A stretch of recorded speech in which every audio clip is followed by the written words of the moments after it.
Welcome back to another technical deep dive here in the debug zone. Today, we're tackling a big question and breaking it down with insights from other users. Hopefully, this clears up some misconceptions and helps you get the answer you need. So, buckle up, stay a little curious, and let's jump right in.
And that's a wrap.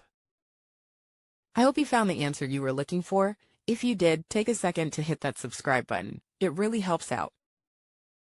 And let me know in the comments which solution worked best for you.